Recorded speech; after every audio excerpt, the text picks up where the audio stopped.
Olha só quem tá de volta!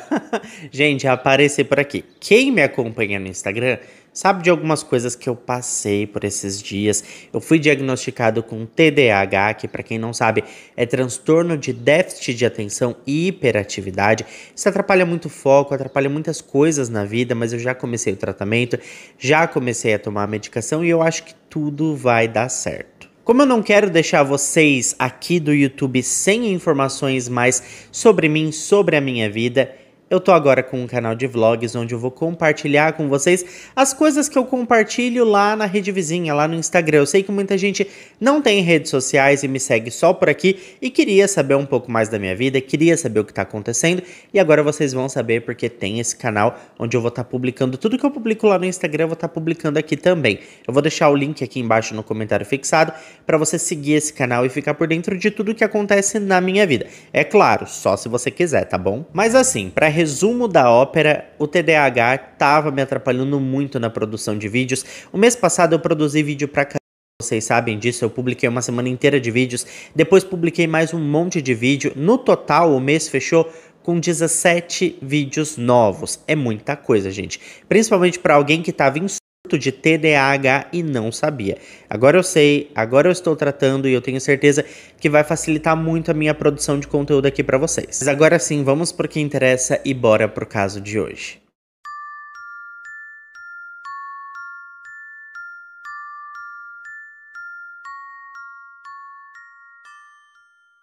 Era por volta de 9h30 da manhã do dia 6 de janeiro de 2012, quando o adolescente Ivan Jesus Ortiguerra, de apenas 16 anos de idade, foi declarado morto. Apesar das tentativas dos médicos de reanimá-lo, o jovem faleceu alguns minutos após cair do sétimo andar de um prédio localizado na rua Goiás Salas, no bairro Virgem de Guadalupe, lá em Buenos Aires, na Argentina. Uma jovem chamada Tamara Nunes, de 14 anos, que era a namorada do Ivan, e o seu pai, um homem chamado Fabian Nunes, de 46 anos de idade, que trabalhava como segurança em uma empresa de segurança privada, moravam no prédio onde o jovem caiu do sétimo andar. O que aconteceu foi que o pai da Tamara tinha saído de noite para trabalhar, ele era segurança em uma casa noturna da cidade e enquanto isso a filha ficou sozinha no apartamento. Mas por volta das 3 horas da manhã, a Tamara mandou uma mensagem de texto para o seu namorado Ivan, pedindo que ele fosse até a sua casa. O garoto, conhecido popularmente como Pipo, aceitou rapidamente o convite e saiu de casa no meio da noite para encontrar a sua amada. Os adolescentes já sabiam que o Ivan precisava sair antes que o pai da Tamara voltasse do trabalho, já que a menina tinha apenas 14 anos e o seu pai já tinha dito que não gostava que ela visse o Ivan, e muito menos que ela ficasse sozinha com ele. No entanto, em determinado momento da noite, o sono os venceu e ambos adormeceram. Horas depois, por volta das 8 da manhã, eles acordaram abruptamente. O Fabian os encontrou dormindo e, a partir daí, uma cena de gritos, violência e discussões se desenrolou no apartamento da família, que, como eu já disse, ficava no sétimo andar. O homem agrediu a própria filha com bastante, agressividade e na sequência deu uma surra no garoto também. Pouco tempo depois, o trágico acontecimento ocorreu. Quando os parentes da vítima souberam do que aconteceu, eles denunciaram o Fabian Nunes como o principal suspeito do evento. Embora o homem tenha sido detido por algumas horas, ele recuperou a liberdade graças aos testemunhos de quem estava dentro do apartamento naquele dia, incluindo a sua ex-esposa, que era a mãe da Tamara, além de 2 outros parentes que afirmaram que o garoto havia pulado do sétimo andar por conta própria e com a intenção de fugir de toda aquela confusão. Até mesmo a namorada da vítima apoiou a teoria do pai, mas essa versão durou apenas 48 horas, porque o Fabian Nunes foi preso novamente, devido aos resultados das primeiras perícias realizadas no local do crime. Somando ao fato de que testemunhas declararam aos oficiais que o homem havia ameaçado tirar do garoto, além disso, surgiram testemunhas-chave, 2 mulheres que moravam no mesmo prédio. A partir desse momento, a família do Ivan iniciou uma longa jornada em busca de justiça.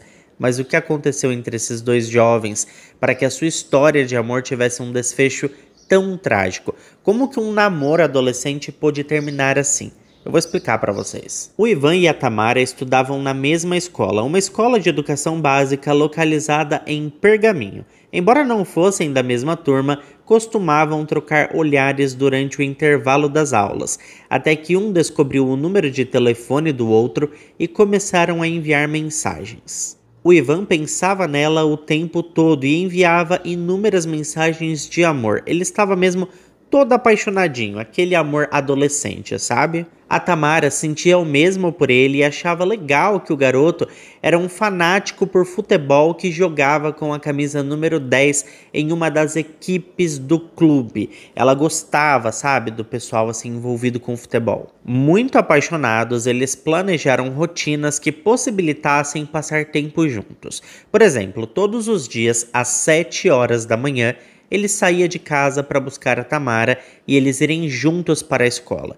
Mas esse sentimento, gente, de um amor adolescente ingênuo, logo foi interrompido, como vocês sabem. O Fabian, o pai da Tamara, não gostava nem um pouco do garoto e achava que o Ivan não era bom o suficiente para sua filha. Ele também responsabilizava o jovem pelo baixo desempenho acadêmico da garota. As professoras ouvidas pelos investigadores mais tarde disseram que a jovem nunca gostou de estudar, então a verdade é que a Tamara não queria mesmo saber de nada, e o Fabian colocava a culpa de tudo isso no Ivan. Bom, o fato é que o homem proibiu a sua filha Tamara de continuar o relacionamento. No entanto, longe de apagar a chama, isso acabou só fortalecendo o amor. Porque a gente sabe, né? Tudo que é proibido é mais gostoso.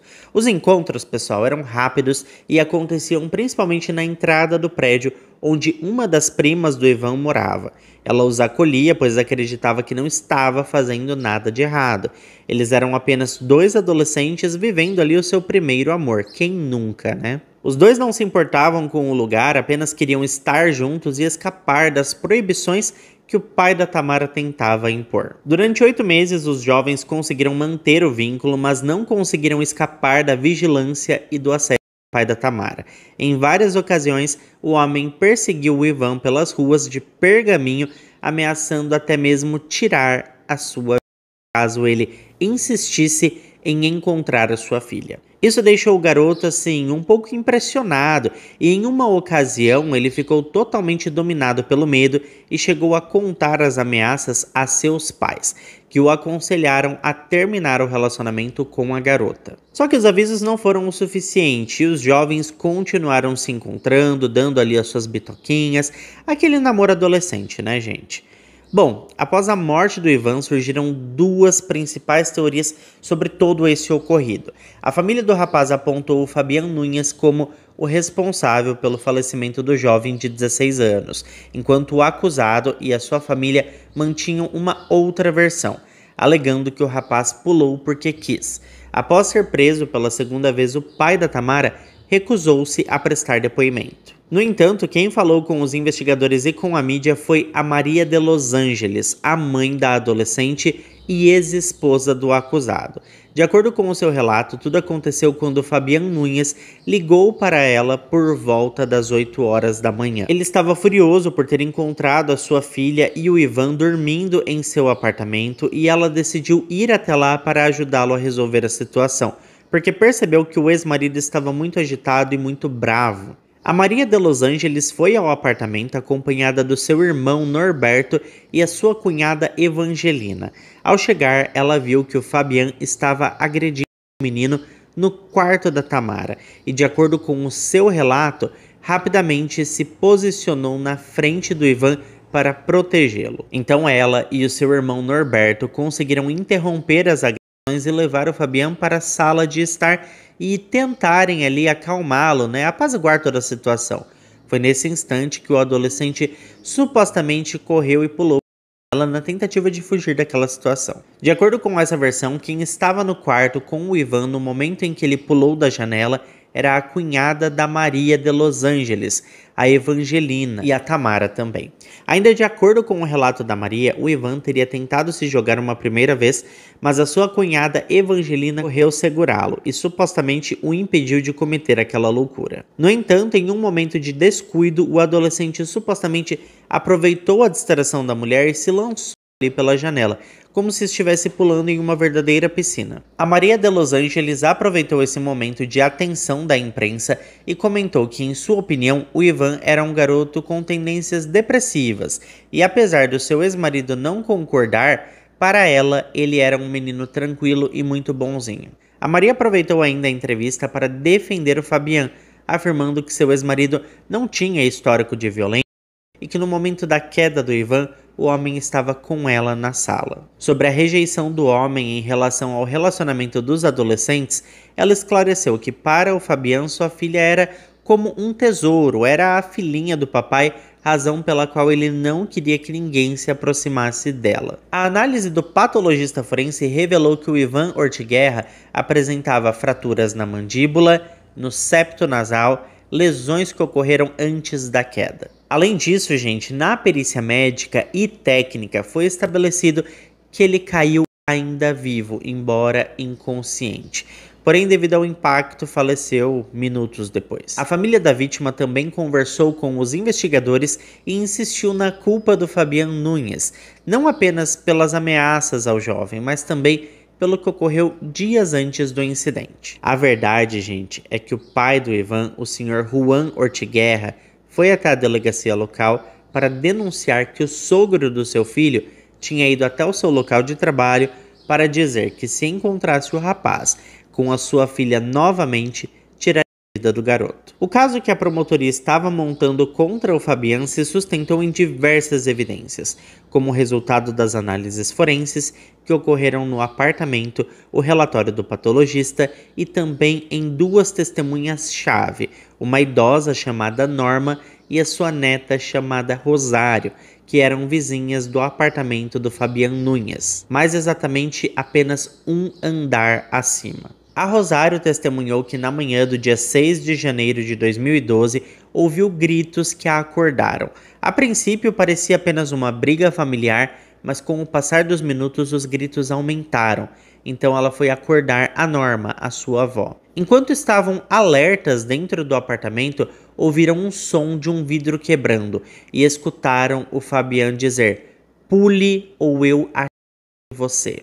Foi nesse momento que ambas saíram à varanda, que tinha uma vista diagonal para a janela do quarto da Tamara, e viram como o Fabian segurava o namorado da filha pelo pescoço, com o garoto praticamente com metade ali do corpo para fora da janela. Elas também ouviram a Tamara gritar de repente: "Não bate nele de novo, por favor". Depois testemunharam quando o vizinho jogou o jovem pela janela. Além disso, descreveram que o adolescente tinha uma lesão na cabeça e estava, escorrendo ali um líquido vermelho. As duas testemunharam ainda que desde o instante que acordaram, em nenhum momento ouviram o jovem gritar, e que quem estava fazendo o maior escândalo eram apenas o Fabian e a Tamara. Então, inicialmente pensaram que era uma discussão familiar entre pai e filha, e nunca imaginaram que tudo pudesse acabar daquela forma. O relato das vizinhas do acusado foi fundamental não apenas porque testemunharam o evento,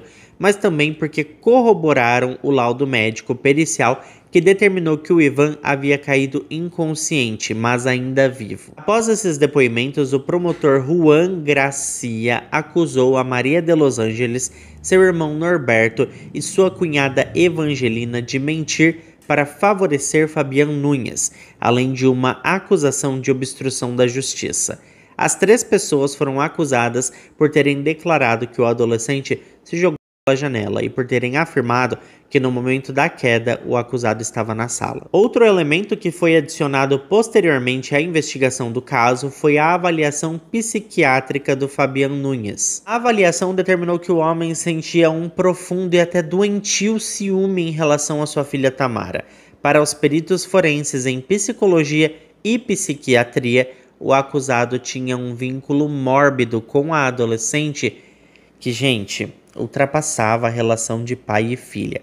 Curiosamente, alguns dias antes, o pai da vítima, senhor Juan Ortiguerra, tinha chegado a afirmar que todos os cidadãos da região de Pergaminho acreditavam que poderia haver uma espécie de relação incestuosa entre o Fabián Núñez e a sua filha, e que o homem poderia ter gostado intimamente dela em mais de uma ocasião. Ele lembrou que anos atrás houve uma confusão na escola quando uma jovem procurou a pedagoga para informar que tinha ouvido da própria Tamara sobre as coisas horríveis que seu pai fazia com ela. Quando a profissional chamou a menina para conversar, ela negou tudo e disse que a sua colega de sala era uma fofoqueira e que tinha entendido tudo errado. Por fim, a pedagoga fechou o caso e ninguém nunca mais falou sobre isso. Bom, gente, em setembro de 2012, 8 meses após o crime, o acusado foi entrevistado por um jornal local. Ele estava detido desde 8 de janeiro, mas concordou em falar, alegando que essa era a única maneira de contar a sua versão dos fatos, embora o julgamento ainda não tivesse ocorrido. Obviamente, ele começou sua fala se vitimizando, dizendo que a condenação social e midiática já estava definida. Na entrevista, o Fabián Núñez admitiu ter dito ao Iván: "Salte ou eu vou te jogar". No entanto, ele sustentou que o adolescente se jogou por conta própria porque quis mesmo. Contou também que um mês antes do falecimento do Iván, o jovem foi até a sua casa e, de forma bastante desrespeitosa, teve relações com a sua filha, enquanto ele estava em casa sentado no sofá assistindo seu jogo de futebol. Essa cena deixou assim o homem enfurecido, fazendo com que ele dissesse ao garoto que não queria vê-lo novamente, muito menos em sua casa com a sua filha. Com esse sentimento nada positivo ao vê-lo na manhã do dia 6 de janeiro acompanhado ali da sua filha, ele teve uma reação instintiva e confessou que o agrediu, mas não com golpes fortes, apenas tapas com a mão aberta. Ao admitir que havia dito ao garoto "salte ou eu vou te jogar", ele justificou-se ainda dizendo que não havia dito isso literalmente, mas que tinha sido apenas uma expressão de sua raiva, não esperando que o menino obedecesse às suas ameaças. Enfim, além disso, como a sua ex-esposa havia dito, Fabián afirmou nessa entrevista para a mídia que o Iván tinha problemas psicológicos e que, se soubesse, não teria dito para ele se jogar.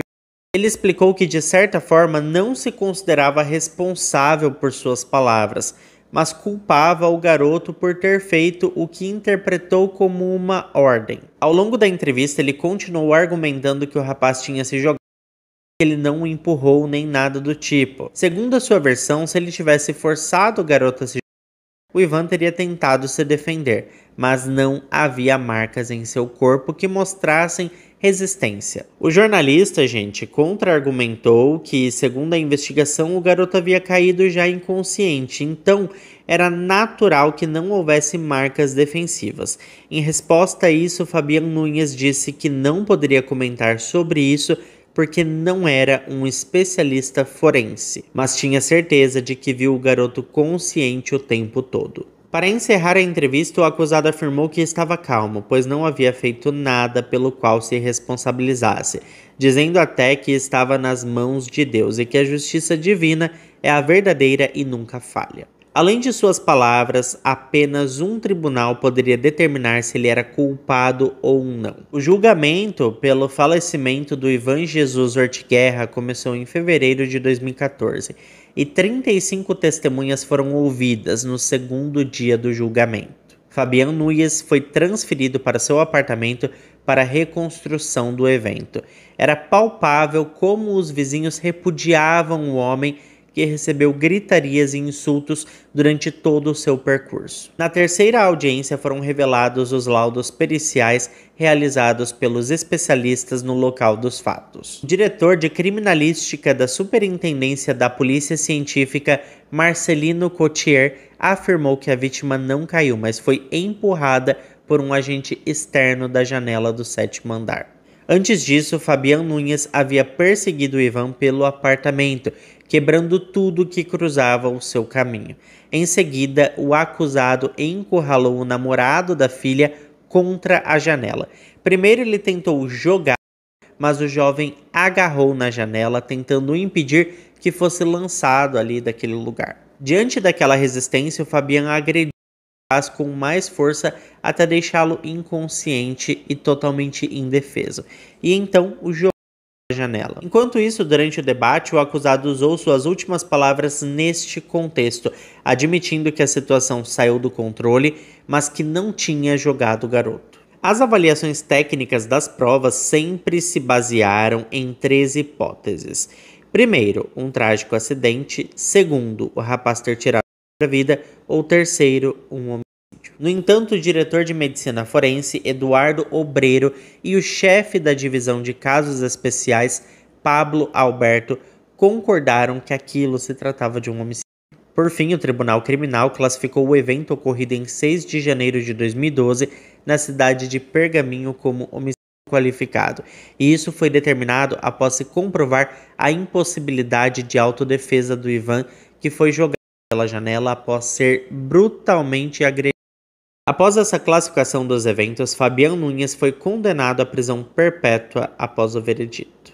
A senhora Nancy Quinteiro, mãe do Ivan, considerou que a sentença trouxe um pouco de tranquilidade para a família, embora tenha enfatizado que nada traria o seu filho de volta. Em 2023, 11 anos após o crime, Lúcia, a irmã do Ivan, deu uma entrevista a um veículo nacional e disse que, embora a sentença tivesse sido exemplar, após o julgamento veio o pior para a família: enfrentar a ausência do garoto. Para ela, a ferida provocada pela partida do Ivan irá permanecer sempre aberta, como se o tempo tivesse congelado no dia 6 de janeiro de 2012. Depois de tudo que aconteceu, a Tamara foi internada em um hospital psiquiátrico porque ela estava ali com alguns problemas. Principalmente, em relação à sua própria vida, ela estava tendo algumas atitudes complicadas. Em janeiro de 2024, soube-se que a jovem estava já com 26 anos, voltou a morar na região onde estava a família Ortiguerra e, segundo familiares do falecido Ivan, ela os observa e tenta interagir com eles como se nada tivesse acontecido. Ninguém da família dela pediu desculpas pelo que aconteceu e os 3 que foram denunciados por obstrução da justiça, a Maria, seu irmão e a sua cunhada, foram condenados a penas brandas em liberdade condicional. E eu fico pensando que por muito pouco o Fabian não saiu impune aí desse crime. Mas agora eu quero saber a sua opinião, então deixa pra mim aqui embaixo nos comentários o que você pensa sobre tudo isso. Muito obrigado a quem ficou até aqui comigo. Se ficou até aqui, não esquece de deixar o seu like, que ajuda muito na divulgação do canal. Eu fico por aqui, um beijo pra todos vocês e até o próximo vídeo.